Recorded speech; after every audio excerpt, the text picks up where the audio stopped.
নমস্কার বন্ধুরা, আমি ভাস্বতী রান্নাঘরের তরফ থেকে আপনাদের সবাইকে স্বাগত। আজ আবার চলে এসেছি একটা নতুন রেসিপি নিয়ে। দেখতে পাচ্ছেন এখানে অনেকটা ঢ্যাঁড়স রয়েছে এবং সঙ্গে অড়হর ডালও রয়েছে। ঢ্যাঁড়স দিয়ে আজকে অড়হর ডাল করব। ঢ্যাঁড়স আমরা অনেকভাবেই খেয়েছি, অড়হর ডাল দিয়ে ঢ্যাঁড়স দিয়ে খেতে দুর্দান্ত লাগে। চলুন রেসিপিটা শুরু করা যাক।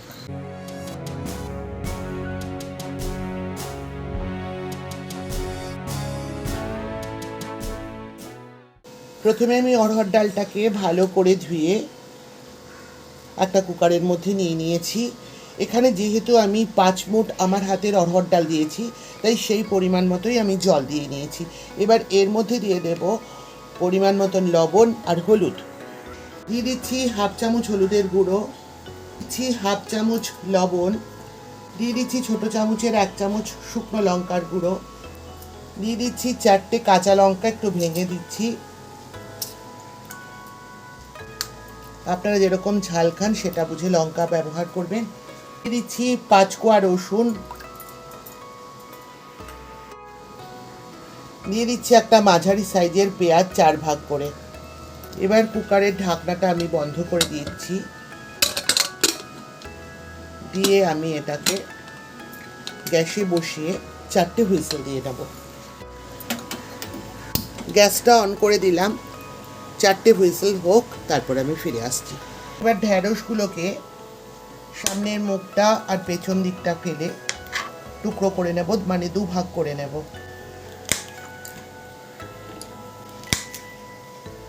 সব ঢ্যাঁড়সগুলোকেই এক এক করে কেটে নিচ্ছি। ঢ্যাঁড়সগুলো সবটাই কাটা হয়ে গেছে, দেখতে পাচ্ছেন। এবার রান্নার পরবর্তী পর্যায়ে যাব, সঙ্গে থাকুন। রসুন, লঙ্কা, পেঁয়াজ সব কিছুই খুব ভালো করে সেদ্ধ হয়ে গেছে। এবার সব কিছু একটা ডালের কাটার সাহায্যে ভালো করে ঘুটে নিচ্ছি। গ্যাস অন করে কড়াই বসিয়ে দিয়েছি। এবার কড়াইতে দিয়ে দিচ্ছি সরষের তেল। পরিমাণ মতো সরষের তেল দিয়ে দিয়েছি। এখানে 3 চামচের একটু বেশি সরষের তেল রয়েছে। এবার তেলের মধ্যে দিয়ে দেব 1 চামচ গোটা জিরে, আর দিয়ে দিচ্ছি একটা শুকনো লঙ্কা। লঙ্কাটাকে আমি 2 ভাগ করে ছিঁড়ে দিচ্ছি। ফোড়নটা একটু হলে আমি এর মধ্যে দিয়ে দেব কেটে রাখা মাঝারি সাইজের 2টো পেঁয়াজ কুচি। মাঝারি সাইজের 2টো পেঁয়াজ আমি এভাবে কুচিয়ে নিয়েছি। এটা আমি এবার ফোড়নের মধ্যে দিয়ে দেব।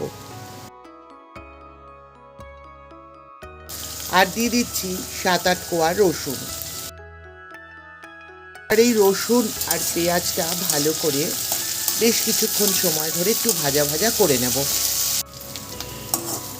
পেঁয়াজ আর রসুন ভালো করে ভাজা হয়ে গেছে, দেখতেই পাচ্ছেন। এবার এর মধ্যে দিয়ে দেব টুকরো করে কেটে রাখা ঢ্যাঁড়সগুলো দিয়ে দিচ্ছি এর মধ্যে। সবটা ঢ্যাঁড়স দিয়ে দিয়েছি। এবার ঢ্যাঁড়সটা রসুন আর পেঁয়াজের সাথে একটু ভাজা ভাজা করে নেব।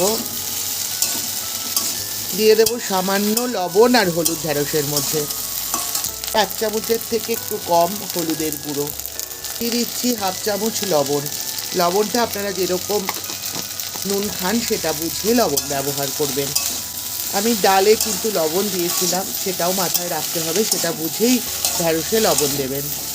এবার এটা একটু কিছুক্ষণ সময় ধরে ভাজা ভাজা করে নেব। ঢ্যাঁড়সটা ভালো করে ভাজা ভাজা হয়ে গেছে। এবার এর মধ্যে দিয়ে দেব সেদ্ধ করে রাখা অড়হর ডালটা। অড়হর ডালটা এর মধ্যে ঢেলে দিচ্ছি। কুকারটা ধুয়ে একটু জল দিয়ে দিলাম।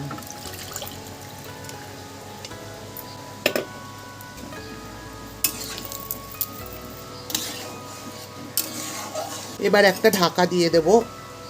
ঢাকা অবস্থায় এটা 10 মিনিট রান্না হতে থাকুক। 10 মিনিট পর ফিরে আসছি। 15 মিনিট পর ফিরে এলাম বন্ধুরা। দেখুন ডালটা কীরকম টকবক করে ফুটছে।